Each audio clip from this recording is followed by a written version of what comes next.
Estamos en la semana número 10 de la serie que hemos titulado Sin Nombre. Así le pusimos de título, Sin Nombre. Y hoy estamos hablando específicamente acerca de los dos ladrones en la cruz. Y para ser totalmente sinceros, no pensábamos que íbamos a llegar a las 10 semanas de la serie, pero tanta gente nos mandó tantos buenos personajes que no tenían nombre en la Biblia que decidimos extenderlo por una semana más. Así que estamos hoy en la semana 10 y creemos que hoy no va a ser la excepción mientras miramos un pasaje que tal vez es un poco familiar. Tal vez tú ya lo has escuchado, me imagino que cada Semana Santa lo predicamos, así que tradicionalmente nos referimos a ellos como los ladrones en la cruz. Y son de los 4 evangelios, estamos hablando de Mateo, Marcos, Lucas, Juan. En todos esos hablan un poquito de ellos, pero en Lucas, en el capítulo 23 de Lucas, nos da información más detallada acerca de ellos y acerca de su interacción de Jesús. Así que si tienes tu Biblia, puedes sacarla en Lucas 23 y ahí vamos a estar por el resto de este mensaje. Y si no traes tu Biblia, lo vamos a tener en las pantallas también. Déjame te lo leo. Dice en el versículo 32: llevaron a otros 2, ambos criminales, para ser ejecutados con Jesús.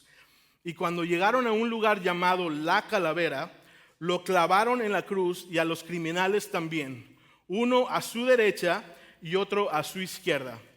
Jesús dijo: Padre, perdónalos porque no saben lo que hacen. Y los soldados sortearon su ropa tirando los dados. La multitud observaba y los líderes se burlaban y decían: salvó a otros, que se salve a sí mismo si de verdad es el Mesías de Dios, el elegido. Los soldados también se burlaban de él al ofrecerle vino agrio para beber y exclamaron: si eres el rey de los judíos, sálvate a ti mismo. Encima de su cabeza colocaron un letrero que decía: este es el rey de los judíos. Uno de los criminales colgados junto a él se burló. Así que eres el Mesías, le dijo, demuéstralo salvándote a ti mismo y de paso a nosotros también. Pero el otro criminal protestó. Ni siquiera, le dice al otro ladrón, ni siquiera temes a Dios ahora que estás condenado a muerte. Nosotros merecemos morir por nuestros crímenes, pero este hombre no ha hecho nada malo. Luego dijo: Jesús, este ladrón está diciendo: Jesús, acuérdate de mí cuando vengas en tu reino. Y Jesús le respondió: te aseguro que hoy estarás conmigo en el paraíso. Disculpen, no sé si alguna vez has escuchado el término. Uy, se pueden reír, está bien, no hay problema. No, sí pueden reír. Una vez, no sé si han escuchado el término geológico conocido como división hidrográfica. Y se me hace muy interesante considerarlo. Estábamos viendo esta semana y la verdad, una división hidrográfica es como una división de drenaje donde puede llegar una nube y el agua, la lluvia que viene de esa nube puede ir de un lado, se va hacia un océano y del otro lado se va a otro diferente océano. Por ejemplo, en Norteamérica hay 6 divisiones hidrográficas y una de ellas, la más importante yo creo, está en el pico de la Triple División, que está en Montana, en el Parque Nacional Glacier. Y ahí en ese lugar, el agua que fluye de ese pico de la montaña, una parte va hacia el océano Pacífico, otra parte va hacia el océano Atlántico y la otra parte se va hacia el océano Ártico. Entonces imagínate que tú eres 2 gotas cayendo del cielo dirigiéndose al pico de la Triple División en Montana y estás ni siquiera a 1 centímetro de distancia, estás a la misma distancia que la otra gota, pero una vez que desciendes, una cae en el lago que desemboca hacia el Atlántico y otra cae en el lago que desemboca hacia el Pacífico. Imagínate cómo sería, estás a esas gotas, la historia de estas 2 gotas que van cayendo a centímetros, van 1 centímetro de distancia, terminan en 2 lugares del globo completamente opuestos. Te la dejo para que se asiente, como dice Pastor John. La historia de las 2 gotas es la historia de estos mismos 2 criminales. Y la historia de estos 2 criminales es muy, pero muy parecida a la historia de mucha gente que me está escuchando hoy mismo. Estamos a un lado de otro, estamos aquí, estamos escuchando las mismas canciones, estamos en una proximidad inmediata, pero lo que decidimos acerca de Jesús se vuelve la línea que divide nuestra eternidad. Lo que decidimos acerca de quién es Jesús para nosotros es lo que divide cómo vamos a pasar la eternidad. Y la historia de esos criminales es en realidad la historia de 3 hombres moribundos, 3 hombres que estaban en agonía, que estaban en 3 cruces. Y cada uno de estos hombres nos enseña algo diferente por su propia experiencia. Y esto es lo que vamos a ver en sus interacciones. La número 1 es que el error más fácil de cometer. La segunda cosa es la cosa más grande que admitir. Y la tercera es el regalo más grande en el mundo.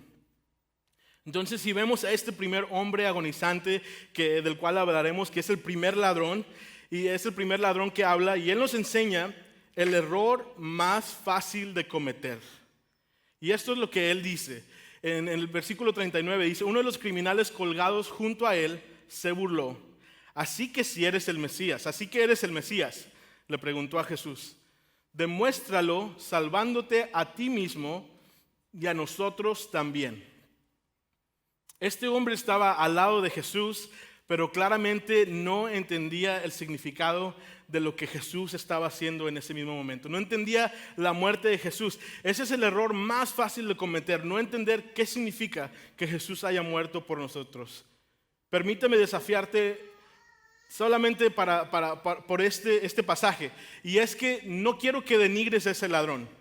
No quiero que le eches la culpa, porque tal vez si nosotros estuviéramos en una circunstancia como él, estaríamos pensando lo mismo. Pero necesitamos ver qué tan fácil es hacer lo que él hizo, porque tendemos a llamar al otro ladrón el buen ladrón y a este el mal ladrón, pero la verdad es que los dos eran ladrones, los dos eran criminales, los dos estaban ahí por su culpa, se merecían estar crucificados. Simplemente la diferencia era que uno reconoció quién era Jesús y el otro no pudo hacerlo. Y el primero, tristemente, muchos de nosotros somos como este primer hombre que está ahí colgado. Estamos cerca de Jesús, venimos a la iglesia tal vez ocasionalmente, somos medio espirituales, pero cuando se trata de Jesús, ahí es cuando erramos. Y vemos que este hombre cometió estos errores porque son tan fáciles de cometer. Y las 2 razones por que las cometió fue A, por la influencia de la multitud, y B, por su estándar personal. Y el ladrón le pregunta a Jesús si él es el Mesías en un tono en el que se estaba burlando, porque es lo que estaba haciendo la multitud. Todas las demás personas, vemos en el versículo 35, que dice que los líderes religiosos estaban burlando de Jesús, estaban haciendo mofa de Jesús. Y esto, ellos estaban esperando por un Mesías, una persona elegida que los iba a sacar de la opresión romana, y estaban diciendo: si tú en verdad eres el Mesías, no te estaría pasando esto. Y luego vemos en el siguiente versículo, en el versículo 36, que la gente secular y liberal, los romanos, estaban burlando de él y le decían también, pero era por una distinta razón, porque los romanos no entendían, su entendimiento de liderazgo era muy diferente a lo que estaba pasando. No puedes ser rey si estás clavado en un árbol a punto de morir. Eso no es para ellos, eso no significa ser un líder. Y entonces lo más descabellado, lo más loco que está pasando es que Jesús pone a los religiosos y a los paganos romanos, los 2 grupos, y logra hacer algo que ni siquiera ellos podían hacer. Es que los 2 tenían algo en común, se estaban riendo de Jesús. Entonces, unos como religiosos por sus motivos y otros por paganos y liberales por sus motivos también igual, pero aquí están unidos en su burla de Jesús. Y lo que estaban diciendo es: Jesús no puede ser el elegido, Jesús no puede ser el rey, porque un Mesías en una cruz o un rey en una cruz no tiene nada de sentido. Una persona que se dice ser el elegido o una persona que se diga ser el rey en una cruz es la estupidez más grande que alguien puede haber dicho. ¿Te imaginas?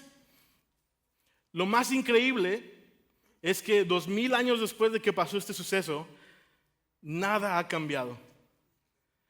La multitud todavía no cree que el evangelio tiene sentido. Esa idea de que un débil y sufrido Salvador salva por gracia solo a los que admiten que son débiles y pecadores, no tiene nada de sentido, está completamente al revés.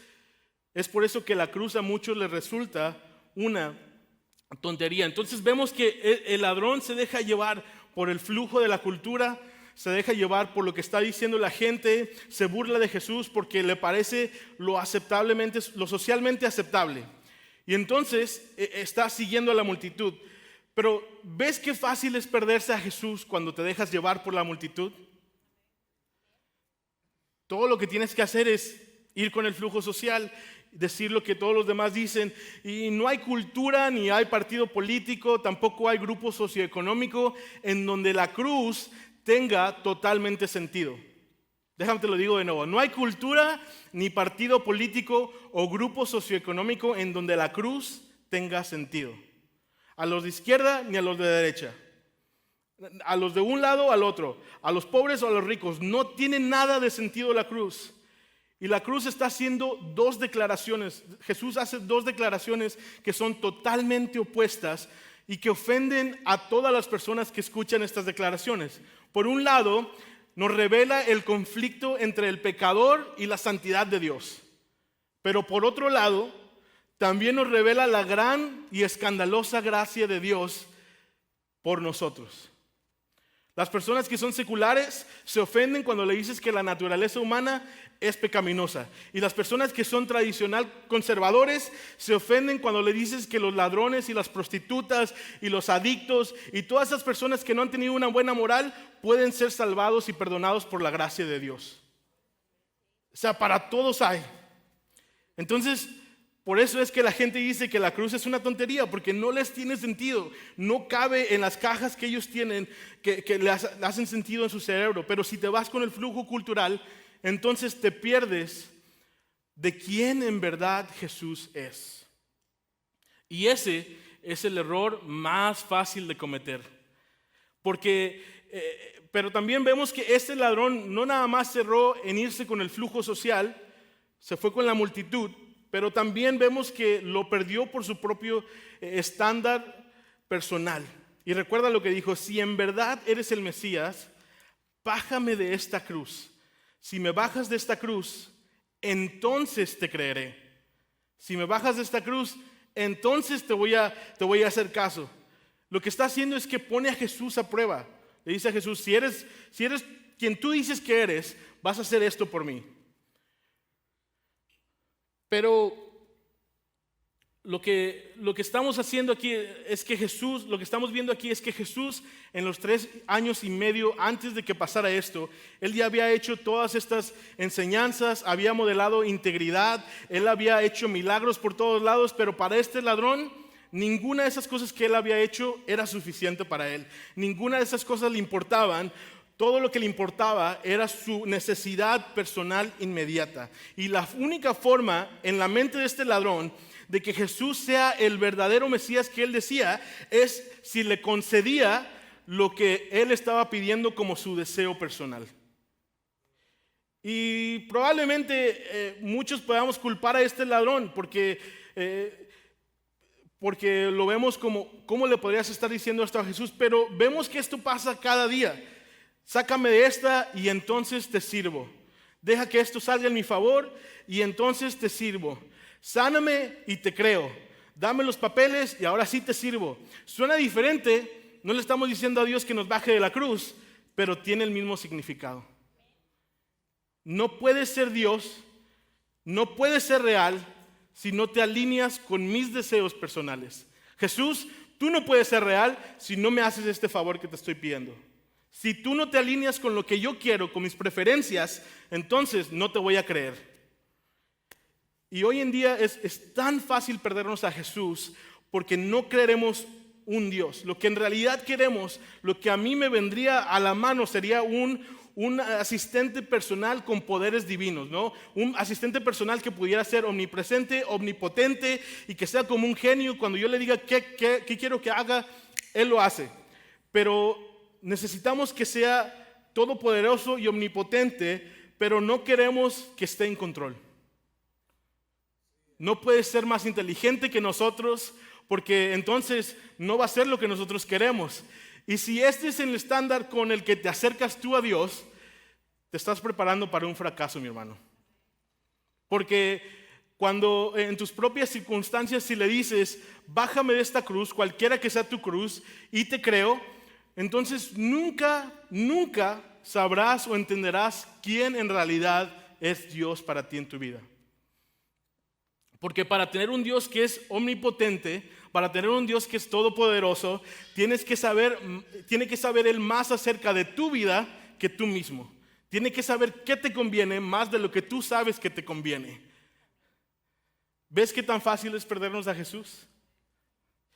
Y lo hacemos cuando nos dejamos llevar por el flujo cultural y también cuando le ponemos nuestro propio estándar para que Él se sujete para aprobarse. Y eso fue lo que hizo el primer ladrón. Él se perdió de quién era Jesús. Pero el segundo hombre que estaba agonizando en esa cruz, nos enseña algo y es totalmente diferente acerca de cómo encontrar a Jesús. Él nos enseña la cosa número 2, es la cosa más grande que admitir. Y este segundo hombre es el segundo ladrón que habla con Jesús. Y en la conversación nos enseña dos cosas. Primero, que la única forma de tener una relación con Jesús es admitiendo lo más difícil de admitir. Y es que somos culpables. Es que merecemos ser abandonados por Dios. Eso es lo más difícil en el mundo. No sé si alguna vez estás peleado con alguien. ¿Qué es lo más difícil? Estaba mal yo. ¿No? ¿No? Ok. Esposos, esposas, no me digan. O sea, no tienen que contar a mí, pero ustedes se la saben. Entonces, pero lo que pasa es que él no llegó a esta conclusión comparándose con otros, no llegó viéndose a los demás, sino que se comparó él mismo y todos los demás que estaban ahí con Jesús. En el versículo 41 dice, nosotros merecemos morir por nuestros crímenes, pero este hombre no ha hecho nada malo. Entonces él dice, es algo que nunca puedes admitir sin la ayuda del Espíritu Santo, lo que está diciendo. Nunca llegarás a esta conclusión de que Jesús no ha hecho nada malo y Él puede salvarte por tus propios méritos. Nunca lo vas a ver así porque nuestro castigo es justo. Nunca llegarás a esta conclusión por ti mismo, lo tienes que hacer por medio del Espíritu Santo. El Espíritu Santo es el único que te puede decir que merecemos nosotros morir por nuestros pecados, pero Jesús ha tomado nuestro lugar.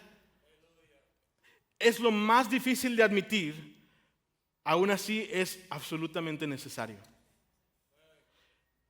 Sí, porque si no terminamos siendo como el primer ladrón, porque si no terminamos haciendo demandas a un asistente personal divino, terminamos haciéndole demandas a un genio y diciéndole, sí, pero nunca será tu Dios.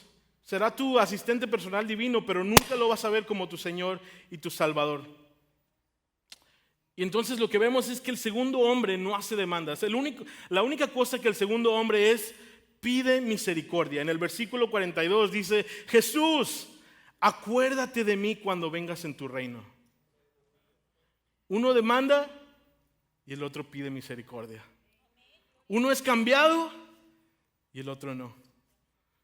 Uno termina en la eternidad con Jesús y el otro no. Y me imagino que si vas a tener un despertar espiritual, es una afirmación. Si vas a encontrarte con Jesús, tienes que ver esto. Los dos hombres están en problemas enormes. Los dos hombres están bajo circunstancias muy pesadas. Están a punto de morir. Los dos tenían una necesidad inmediata de que Jesús los bajara. Y los dos tornan a Dios en su necesidad. Pero uno de ellos es cambiado y el otro no. ¿Cuál es la diferencia? ¿Cuál es la diferencia? ¿Qué hizo diferente uno? Lo que hizo fue reconocer la diferencia de Dios como un medio y Dios como un fin. Él reconoció la diferencia entre Dios como un medio y Dios como un fin. Cada día hay miles de personas, millones de personas que tienen problemas en sus vidas y tornan a Dios. Y en ese momento dice, si es verdad que existes, si en verdad eres real, sálvame de esta. La mayoría empezamos como el primer ladrón. Tal vez si me sacas de este problema te voy a servir, te voy a seguir. Pero cuando despiertas espiritualmente, cambia algo. Cuando despiertas espiritualmente estás listo para servir a Dios. Serás más como el segundo ladrón que dijo: Jesús, ¿sabes qué? Me quedo con las adversidades. Jesús, me quedo con los achaques, me quedo con los problemas. Jesús, no importa nada, solamente dame a Jesús. Solamente quiero estar contigo. No importa que esté a mi alrededor, no importa que voy a morir. Solo quiero estar en tu presencia. Jesús, solo te quiero a ti. Y no le preguntó a Dios que lo absolviera de la cruz, no le preguntó a Dios, bájame de aquí, sino él sabía que se lo merecía, él sabía que estaba ahí por lo que había hecho. Eso no significa que no quería bajarse. Me imagino que si Jesús le da la opción de que se baje de la cruz, bueno, pues la toma. Pero esa no fue su petición.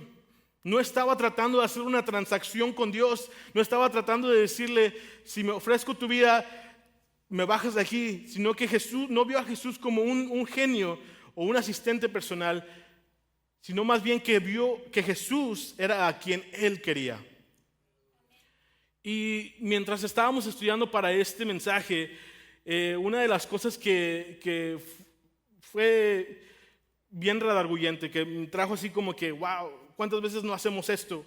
Porque a veces nuestros corazones son tan malvados que a veces ni siquiera nosotros no nos damos cuenta de que son tan malvados. A veces estamos en la búsqueda de Dios, pero no estamos en la búsqueda de Dios por Dios. Y a veces sí venimos a la iglesia y buscamos a Dios porque queremos un buen matrimonio, queremos ser sanados, o queremos a lo mejor una mejor carrera o dinero, le estamos pidiendo y Dios se interesa por eso. Pero cuando te das cuenta que en realidad tan malvado es eso, en realidad dejas de buscar cambio en tus circunstancias y empiezas a buscar cambio en qué se centra tu vida. Empiezas a buscar el cambio en cuál es tu enfoque de vida. Empiezas, en lugar de preguntarle a Dios por la vida que quieres, haces de Dios tu vida. En lugar de preguntarle a Dios por la vida que quieres, haz de Dios tu vida. Porque no puede ser tu medio a otro fin, Él tiene que ser tu fin. Y lo que pasó con el primer ladrón, él se estaba concentrando en salvarse su pellejo más que en su alma. Y el segundo ladrón estaba dispuesto a perder su vida por salvar su alma.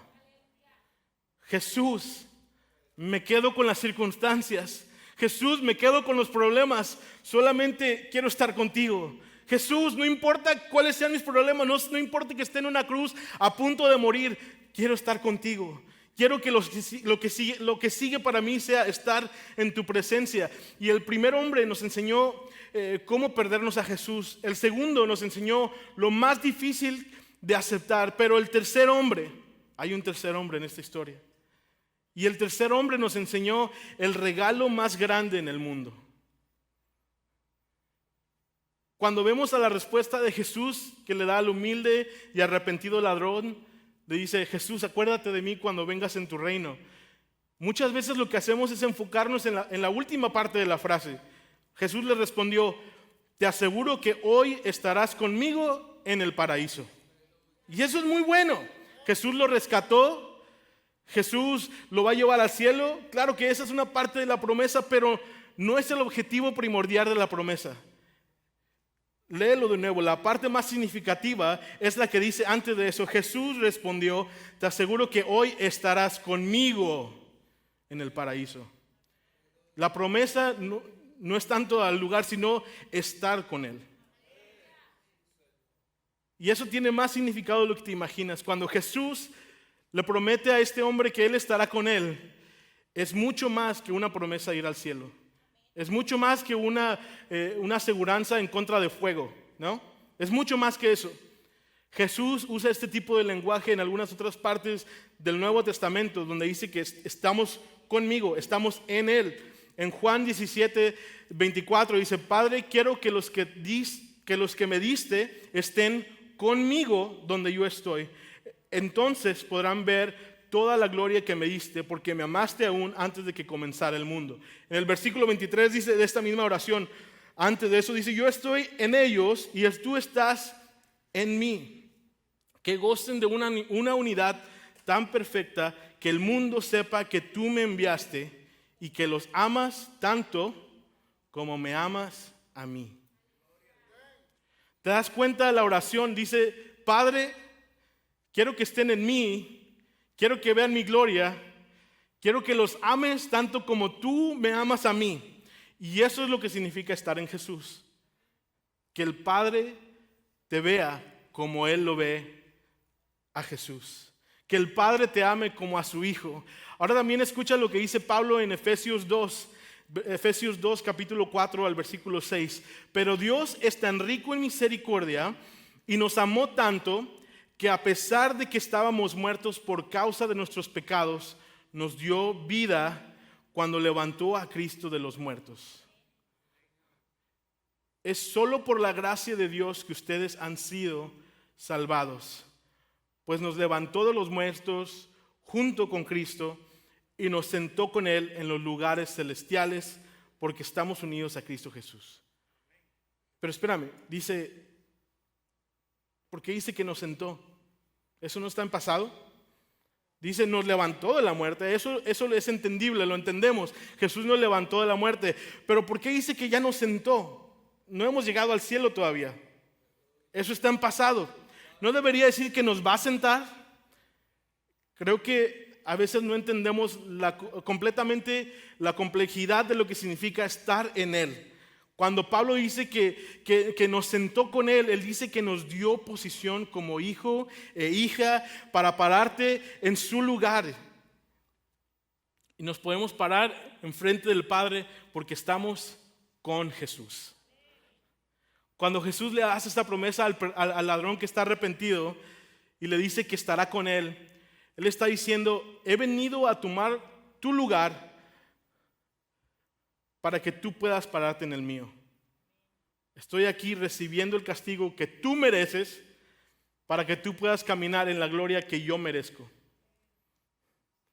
Y eso es lo que significa estar con Él. El Padre te ve y ve a su Hijo y no importa lo que has hecho hasta este momento, no importa qué tan malo, qué tan bueno hayas sido, no importa cuántas personas hayas defraudado, cuánto hayas robado, no importa qué tipo de vida hayas vivido, el minuto que tú reconoces tu culpa, el minuto que tú dices, que tú clamas a Él, todo cambia. Instantáneamente estás sentado con Él. No es una promesa para el futuro en el cielo, sino es una promesa que Dios te presenta el día de hoy. En 2 Corintios 5:21 dice, pues Dios hizo que Cristo, quien nunca pecó, fuera la ofrenda por nuestro pecado, para que nosotros pudiéramos estar en una relación correcta con Dios por medio de Cristo. Eso es lo que significa estar con Él. Dios nos ve como Él ve a Jesús. Este es el regalo más grande que hemos tenido, el regalo más grande que podemos recibir. Y te invito hoy, no cometas el error de perderte a Jesús. No cometas el error de perderte a Jesús porque fuiste influenciado por la multitud, o de perderte a Jesús porque tienes tus propios estándares que tal vez Dios nunca va a aprobar. En lugar de eso, tienes que hacer lo más difícil de admitir. Tienes que decir lo más difícil de admitir. Y eso es, soy culpable. ¿Qué pasa después de que dices soy culpable? Te tiras a la misericordia de Dios. Te tiras a la misericordia que Él ofrece. Clama a Él. Y si lo haces, Él promete darte el mejor regalo en el mundo. Estarás con Él. Y antes de concluir esta reunión, quiero que notes algo acerca de este ladrón arrepentido. Cuando dice Jesús, recuérdame cuando vengas en tu reino, es uno de los únicos lugares en los evangelios en donde alguien le llama a Jesús solo por su primer nombre. No le está diciendo Jesús de Nazaret, no le está diciendo Jesús el Mesías, Jesús el Hijo de David, no le está diciendo Jesús el Hijo de Dios, no le está diciendo maestro ni rabí, solamente le está diciendo Jesús. Simplemente le llama Jesús. Y algunos dicen que es por la intimidad. Me imagino que después de pasar horas y horas y horas al lado de una persona mientras están los dos clavados en una cruz. Me imagino que hay intimidad que está pasando, me imagino que hay más conversaciones, pero me imagino también que hay otras personas que dicen, que afirman que este ladrón sabía lo que significaba el nombre de Jesús. El nombre de Jesús significa Dios salva.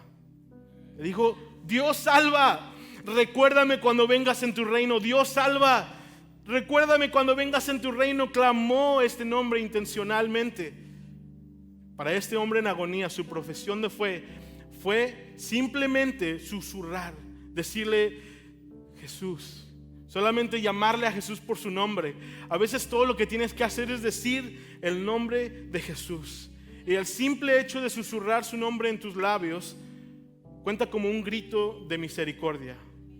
Jesús, sálvame. Jesús, aquí estoy.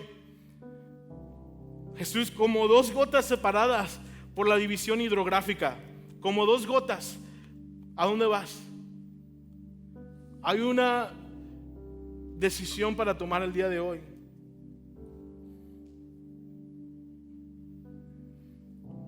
Dos ladrones que terminaron en lugares totalmente opuestos. Uno puso su fe en Jesús y eso hizo la diferencia. Te invito a que te pongas de pie.